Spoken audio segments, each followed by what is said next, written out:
Welcome back to State of Decay 2 and the Lion's Share. I've just been wondering with my chat where the crap this van came from. This van just showed up on my doorstep today. I'm pretty sure, from some suggestions that folks made in the chat, I'm pretty sure this is actually from a mysterious broadcast mission, because we've got one that spawns a van with a juggernaut nearby, and you're supposed to, like, get some stuff out of the van. That's the only mission I can think of that spawns a van specifically. And that's the only way I can think of that this van would have arrived, because this van was not here when I originally showed up. The problem is that mission, I'm pretty sure it casts a location that's got to be some distance from your base. Spawning it right on top of your base is really, really weird, unless there's some other feature at play here. So, I don't know. So, I think this cargo van here, I'm pretty sure I have it for the same reason. I think that this van spawned near my base. I started using it, and now I've got another van. So, am I just going to have infinite vans? With this community? I don't know. I have no idea what's going on. Anyway, though, I've got some goals today. So, having a look at my resources, which you can't do until I move my head, you can see that I'm lowest on meds and fuel. I could probably use some more materials as well. But the main way that I want to get these things is with my outposts. I've got a bunch of level 2 outposts. And if I want to get them to level 3, I'm going to need more influence. So here's my plan. I've got this guy. He's got his personal mission, the Cop Brother mission, down here. And on the way down there, we've got a gas station, and we've got a pet shop, which counts as a meds place, I guess. So I think we're going to journey down this way, go and complete his mission, and pick up as many resources as we can along the way. So let's get to it. So Airy Twitch is singing that one 90s song that starts, please tell me why the car is in the front yard. So, yeah, that is kind of the energy I've got about this van. Come on. No. Oh, am I already stuck? Am I already stuck? Really? Come on. No, Muppet Punk, I don't want a message from you. Okay. The freaks are starting to show up. I'm gonna have to stuck mission this. Fight this zombie. I mean, if that bloater catches up to me before I teleport, I'm in serious trouble. Okay. Oh, I'm back home. Okay. Well, never go that direction. That's the lesson I've just learned. Let's go over here instead, where the feral is. Or not. Let's just go as far away from that situation as we can. For a second, I couldn't tell if those guys were bloaters or not. So, the blood plague is sort of the great equalizer. Oh, there goes my door. I guess the zombies did enough damage to it earlier. Well, let's not let any ferals get attached to the left side of my car now. There's another bloater. More bloaters. Sheesh. Oh, hi. Hi, I really like getting my van hung up. All right, here we go. It's been a while since I played State of Decay 2. I am apparently really bad at it. I thought I was a little better than this.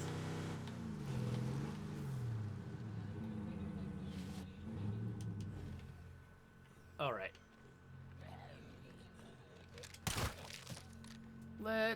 So I've brought my scorpion along. And this character's a gunslinger, so I shouldn't be... Like, normal zombies shouldn't be too much of a problem. This made a noise, but, again, not too worried about it. Do they know where I am? Yep.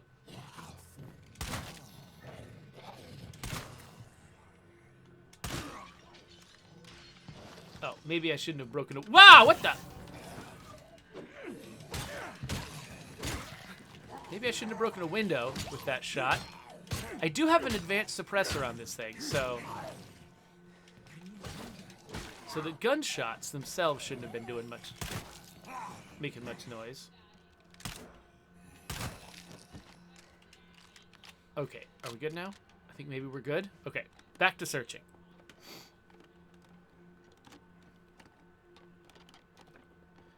So Malatour points out that you're right, there was another time in some earlier stream where I was seeing vans just spawning at that base all the time. And I assumed it was a mission, maybe tied to the cannibals that I think were living there at the time. But maybe vans just spawn at that base for some reason. There's just some other reason why they appear. That would be really weird though, right? Like, I don't know of a mechanism that just spawns vehicles in the middle of the game except for missions. But you never know, right? Like, I'm frequently surprised, like when some weird thing is happening and a programmer explains it to me. Sometimes even no matter how weird it is, once a programmer explains it to me, I'm like, oh, of course, I understand why that would happen. But until they do, it's just a giant mystery. All right, so there's that rucksack, and then where is the... Oh, here we go. Is this one gonna have a rucksack too?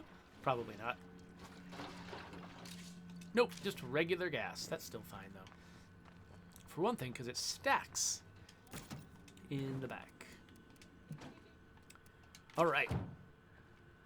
Well, we did what we came here for. Now I guess we'll go on our mission and then go looking for meds.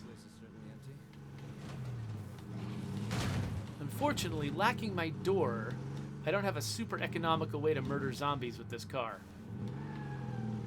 So I don't know how penetrable the middle of the map is over there. So I'm going to try to take a little bit of the long way around and see if this is the best way to get where I'm going. Yeah, it looks like it's in a part of the map that doesn't super want cars in it. So I'm just going to go on foot.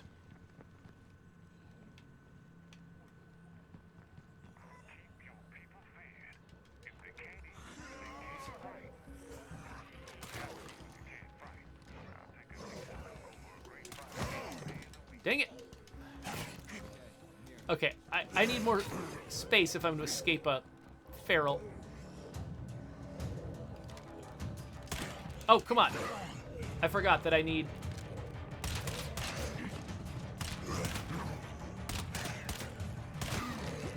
I forgot for a second that I needed stamina to use gunslinging, and of course... Okay.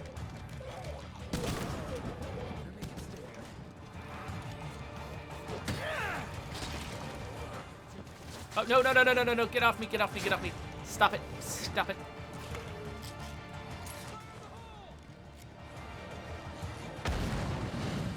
Okay, that did not cause nearly as much damage as I wanted it to. Oh, gosh.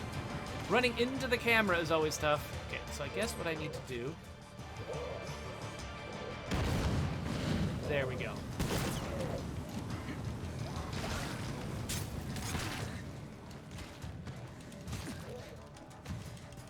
Wait, I'm out of stamina. Okay, this is not working. No matter what I do...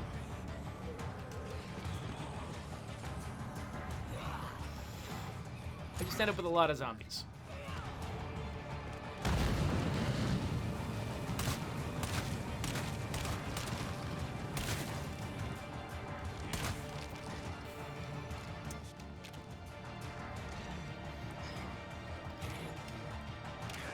Oh, come on!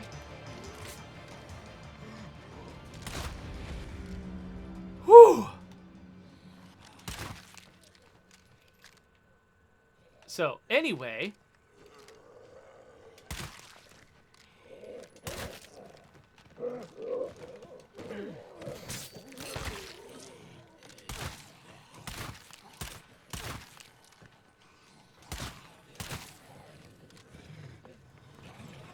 This is an advanced suppressor.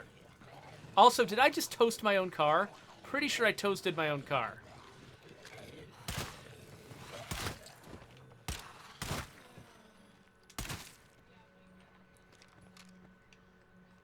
All right. So I'm almost out of bullets. My car is garbage now. I had a toolkit. I thought of bringing it. Of course, where is the nearest... My nearest outpost is way over there. Okay, no. This is fine. This is fine. Everything's okay.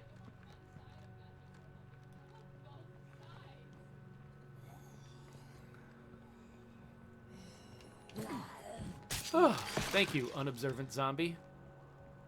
Okay, only slow searching. I just, it's kind of funny. Again, like either playing, Dread Zone like I normally do, or playing with cheats on. Here's the duty roster. I end up just getting a really inaccurate idea of, like, what a reasonable level of danger is. I'll start doing things like firing an automatic shotgun in the middle of Marshall in the Nightmare Zone. All right, well, I got the duty roster, so that is the current stage in that mission. Another job done. You're doing great. Thanks for helping out. So, my first goal was I wanted to go check out that pet store. I think I still will. I just need to make sure not to hit a single zombie or throw fire at this car. Well, it helps I don't have any fire. Careful. That screamer can bring out a lot of plague zones. I gotta watch the noise. So that...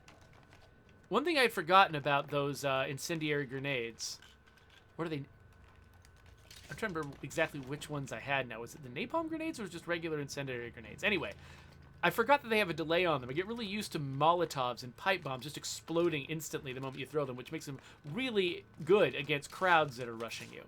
But grenades with a delay on them are not that great. So, yeah, I ended up not making the best use of those things. And I got an exercise bike. Awesome. I got the main thing I'm looking for, which is the rucksack of meds.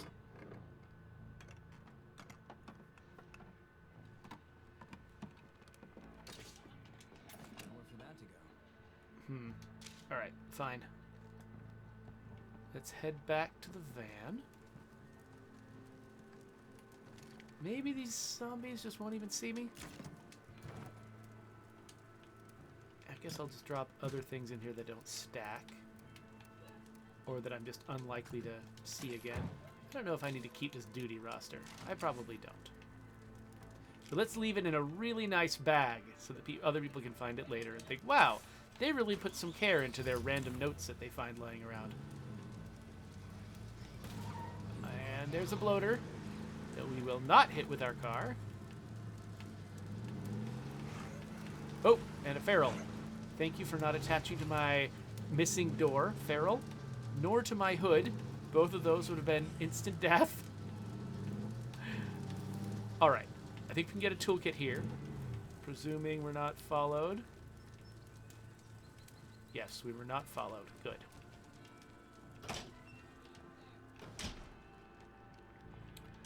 Alright. Well, that went better than it had to, I guess. Let's replenish our 9mm. Drop this off, and this, and this, and this.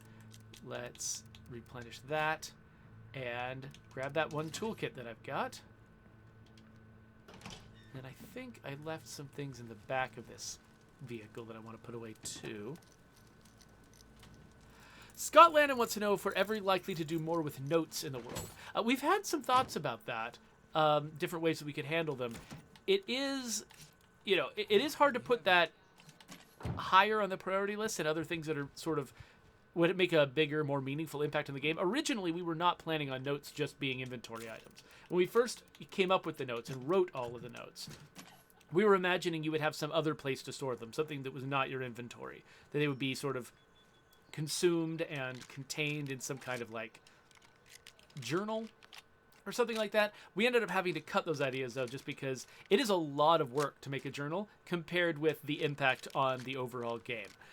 Which is unfortunate because, I mean, there's a lot of things that are, you know, they're really nice and convenient to have in a game, but it is also just a really clear, you know, value proposition that makes them lower priority than other things. It occurs to me that I very rarely leave anything inside this gun store, if I can help it. Watch the feral.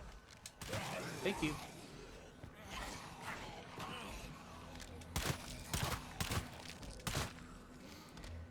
Drop the screamer now. What screamer? Oh, there's a horde. Are they a screamer horde? Is that what we're... yes.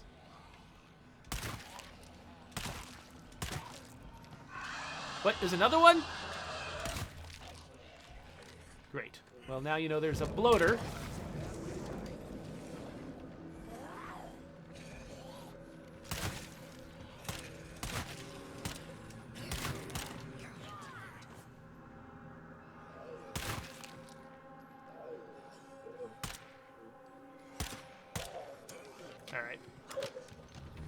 Not a great shot when I'm trying to save stamina. Nope. Stop aiming at the wrong ones. Okay. I don't want to go. Okay, here. Let's just go in through this front door here. It's fine. We'll close it. Oh no, we won't. No, we'll get bit instead. Apparently that's a thing we're doing. All right. We got a nice little choke point here. Holy cow.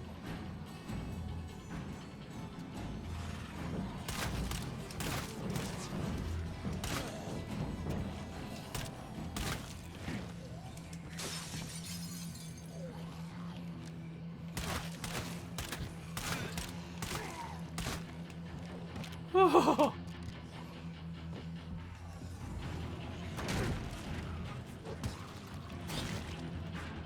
So this feels like a situation you would get into in a zombie movie, right? Like having to keep retreating further and further back into like smaller and smaller areas. Hello. Oh gosh, okay. I tried to charge through and hit Y to nail a zombie, but instead I charged through. Oh, yay, a thing. Cool. Instead I charged through and just closed the door behind me, because that was what I wanted to do.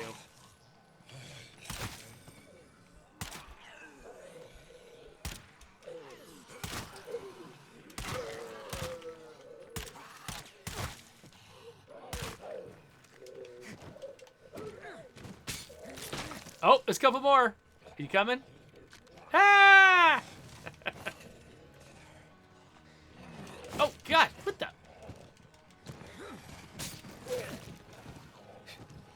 Yeah, somebody's making the comment that it seems like maybe sometimes my character is choosing to use these long execution moves when there's more zombies around than there should be when that happens. Unless, is my fighting? Oh wait, no, my fighting isn't maxed. That's why. So when you see my character use those long execution moves instead of the short ones, that's because I haven't maxed my fighting yet. So there we go. Whew, so I've fallen way behind in the chat. I apologize about that. I just really wanted to clear out this place before heading home. I should head home though, because Adam here is almost completely full up on blood plague. So let's head home. And then see what else, what other trouble we can get into. Alright. Part of me kind of wants to try and kill this feral, but I don't know if I want to enough to risk my life. Do I? Do I? Yep. Unfortunately, that means I gotta kill, like, several other zombies.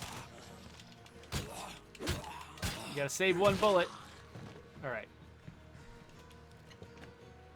There we go. Anyway.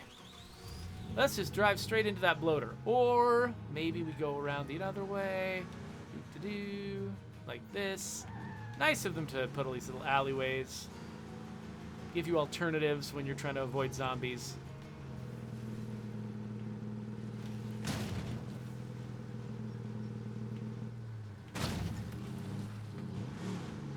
Not that I'm trying to avoid zombies. Apparently I'm trying to hit every zombie and fence that I possibly can while I'm driving out of town. Oh, hello! Hello, boys! See you later. Nightmare Zone is insane. It's just like one pile of freaks after another. Those of you who play Lethal all the time, I've just got no idea what you're even doing.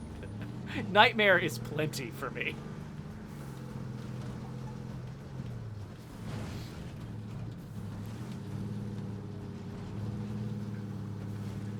It's really pretty.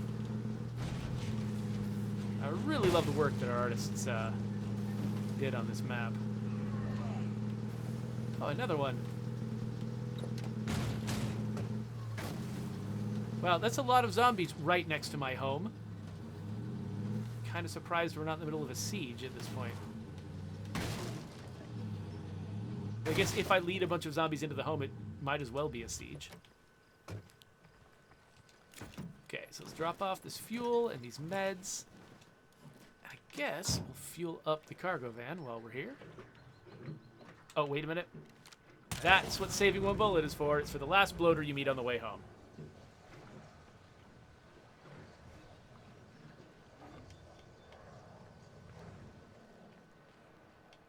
Huh, okay, so let me... I'm noticing a couple of interesting questions in the chat, so I'm going to get in here, re-equip this character so that he's at least got some ammo.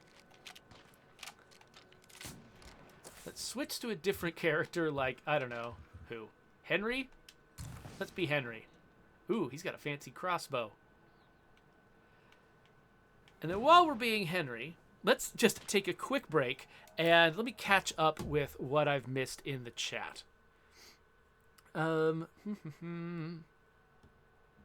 So I already answered Scott Landon's question about whether we're going to do Mow Earth Notes in the world, which is basically don't bank on it anytime soon because we get other priorities. Because that's a feature that, you know, trying to create a journal to collect them and stuff is a feature that it's a lot of work for a fairly small impact, even though I know that it would definitely be well appreciated. Yeah, Kamori is saying that like having a bulletin board, for instance, in the base where you could review all your notes would be really cool. Yeah, that would be a great way to implement it. But it would still be a lot of time. I would love to have a memorial facility at the base where you look over all of your, you know, the identities of all of your dead, you know, community members. I think that'd be really cool. We also didn't do that. That was on our initial list and got cut. One problem now, like having an idea like that very early in development is great because you can just put it in every base you make. Trying to have an idea like that now, when you'd have to retrofit it onto every single base in the game, we've got what, like an average of, we got 5 maps, an average of like 8 bases per map. Is it 8? Probably less. So it's less than 40, but more than 30 bases in the game, probably. I haven't counted them. It's something like that. And that's a lot of bases to try to find a space for, you know, a random facility in. Let's see here. Oh, Psychedelic Pirate points out that doing it as a facility mod would be easier because then you just need to fit it into a mod slot and let people install it in whatever mod slot they want. That would be a more efficient solution. Doesn't mean we'll do it, but that would be a more efficient solution. I agree. Let's see here. So, okay. So, Sen's reason, this is what I saw on the way in. I saw a discussion on State of Decay 2 Facebook page discussing how characters with specific careers have consistently bad traits. For example, those who were police officers pre-apocalypse. Can you talk about the design process and those types of character elements? So I'm not conscious of us having deliberately put negative traits on police officers. We did deliberately put them on Red Talon officers. In fact, there was one particular update where we added negative traits to Red Talon characters. And I've talked about that. I think in my previous video, I talked about the fact that I feel like I balanced those characters badly. And that was an attempt to sort of patch over how badly I balanced those characters initially, to try to give them some kind of drawback so they're not just perfect superheroes all the time. Because thematically, we want our characters to not be perfect superheroes. We want people to seem like normal people with, you know, good sides and bad sides. I don't know if there's anywhere in the game that where we would have explicitly said that police officers would have bad traits, though, because I mean, I guess if you're specifically getting those characters from a mission, like if there's a, you know, if you go through one of the versions of the Cop Brother mission where you can actually recruit the Cop Brother, maybe that particular character we would have given negative traits to for some reason. But that's this, like, missions are the setting where we might actually be consciously giving characters positive and negative traits for some specific reason. The random character generator, it doesn't, it can only eliminate traits. It doesn't add traits. And what I mean by that is, like, when you receive, when the game is going through the process of generating a new character, it chooses the traits one at a time. And each time it chooses a trait, that trait can eliminate other traits that would be inappropriate now to add to that character. So, for instance, if a trait says that a character has a certain career, that trait can say, okay, I've already given this character a career. Eliminate all other career traits, so you can't have a second one. Because even though people often do have 2 careers, it feels like if you see a character like that in a video game, you think the computer messed up. And so it feels like you have to take time to justify something like that. And if you don't do the work to justify it, then the player feels like something went wrong.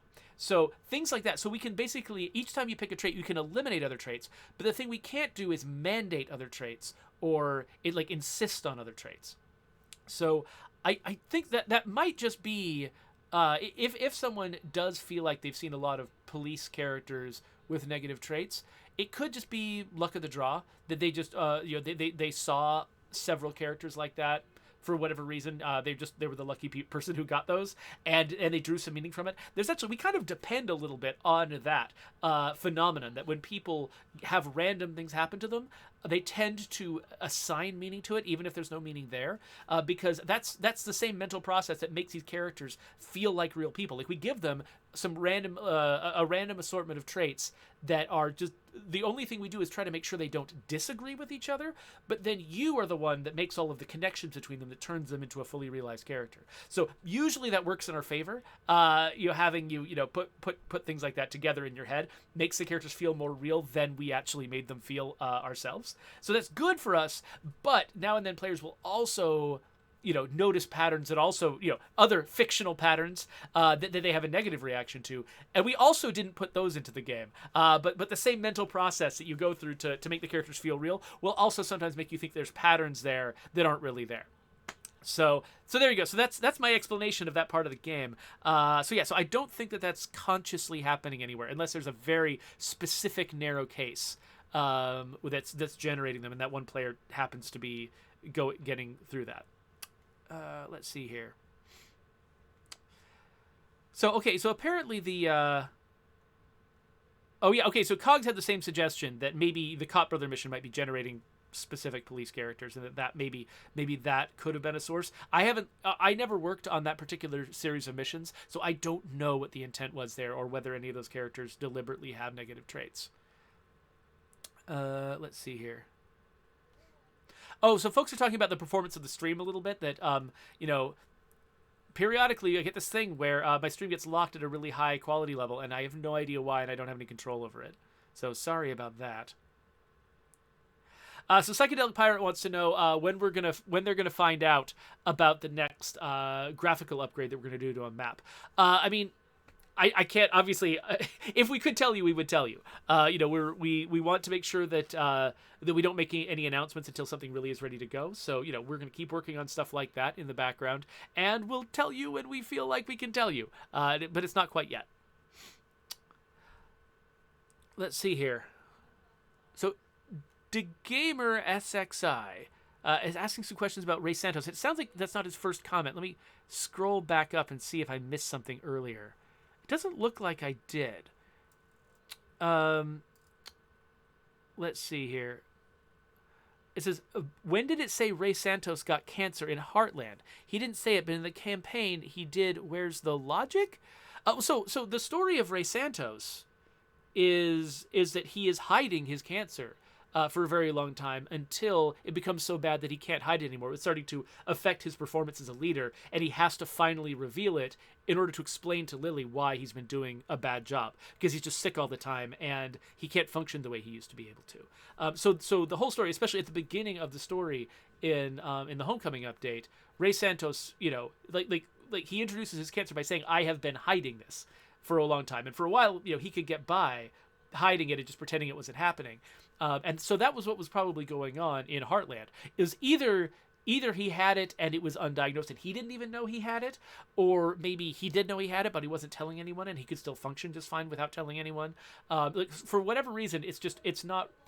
He probably has it, or probably has at least the capacity for it in Heartland, but it's not a public thing, and he might not even know it himself. But by the time you get to Homecoming, which happens later than Heartland, he is ready to talk about it, or he is aware of it, and it's happening. I don't actually know whether or not Andy's intent was for him to have already had the cancer in Heartland and just not be sharing it, or if the cancer is something that happens, or at least he figures it out after Heartland. Probably the latter, because some time does pass, but I'm really not sure. We're used to cancer taking a really, really long time, in sort of the modern era, because we have so many treatments for it that can slow it down and hinder its progress. I think in the Apocalypse, where he doesn't really have any legitimate treatments and stuff, he could find, it could be that he finds out about it fairly close to the time when it's going to take him down. And there isn't a lot that he can do about, the rate at which it kills him. Let's see here. Okay, so Sans Reason does say that it might have been, characters from the Cop Brother mission specifically that were causing that issue. So that makes perfect sense.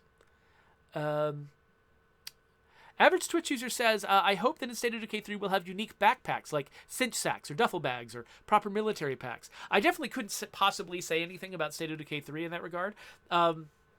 Definitely, though, like, I think that things like that, that's the kind of thing, like having like a wide variety of backpacks. That's the kind of thing that could happen either if, it depends on a lot of things. Like, for instance, if we were trying to communicate a lot about the backpacks, or through the backpacks, like if certain character types carried certain kinds of backpacks, or certain backpacks offered benefits beyond just their carrying capacity, then I could see us wanting to really sort of make sure that we varied up the appearance of them so you could tell what a character's got just by looking at them, if it has gameplay meaning to it. If we end up not putting a lot of gameplay meaning on it, though, then it would really just kind of be luck of the draw whether we added that kind of variety, or if whether, I definitely could never promise a kind of thing like that until I know the environment in which we would be making that decision, and we're not there yet. Let's see here. So Scott Landon is asking whether Valkyrie, the folks who helped with the graphical updates we've been making to the maps, if they got bought by Sony. They did. I feel like I shouldn't comment on like businessy things. I'm a flighty creative type, and I'm not really in on business stuff, so I'm probably just the wrong person to ask questions like that about like what's going on a company level between different companies. I'm the one who's qualified to talk about the video game and how it works. Oh, hey, Ended Mark is here. Yes, happy snow day to you too, Mark. It is very snowy here in the Seattle area. We don't usually get a lot of snow, but it also usually just doesn't get all that cold. Like, I mean, it gets pretty cold sometimes, but we tend to hover around just above 32 degrees, and so getting snow that actually sticks is actually fairly rare for our area, but we are hitting weird, unusual low temperatures this particular week in the Seattle area. And so, yeah, it did snow yesterday. What day is it? Yes, it snowed yesterday. My kids have been having fun in it. It's a lot of great stuff going on.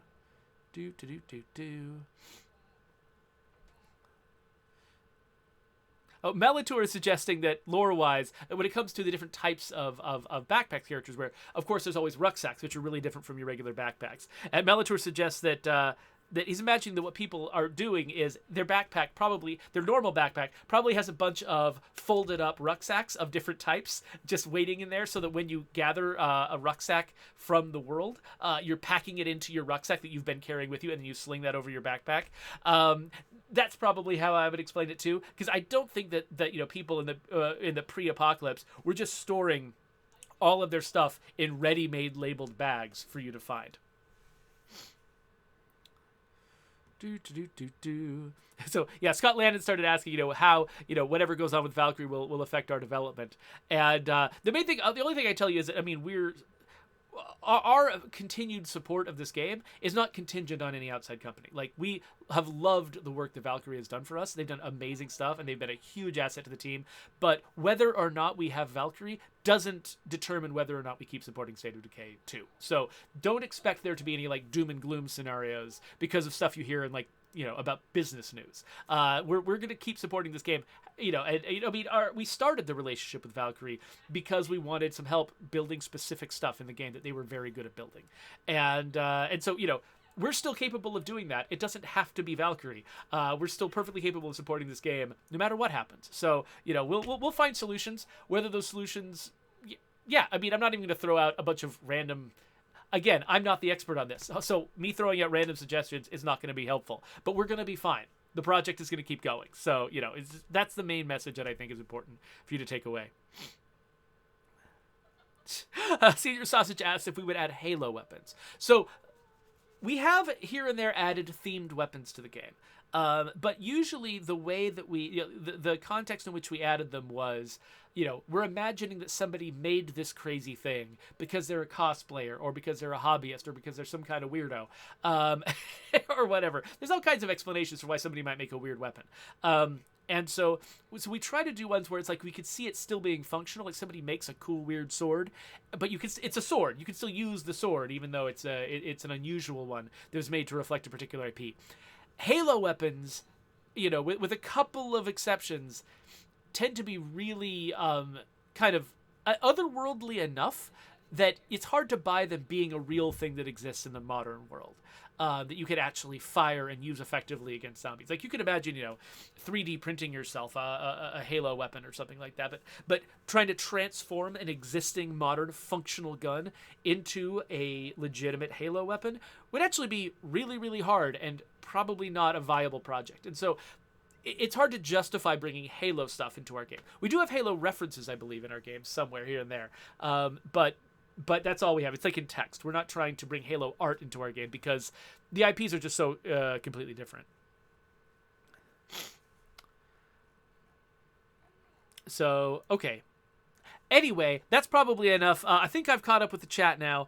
And, and we've been streaming for a while. So why don't we wrap up this video and start a new video where I take another character on another adventure in just a few minutes. So here's the subscribe button for my channel. And here are some other videos. The one I'm about to make is going to go right there when it's ready.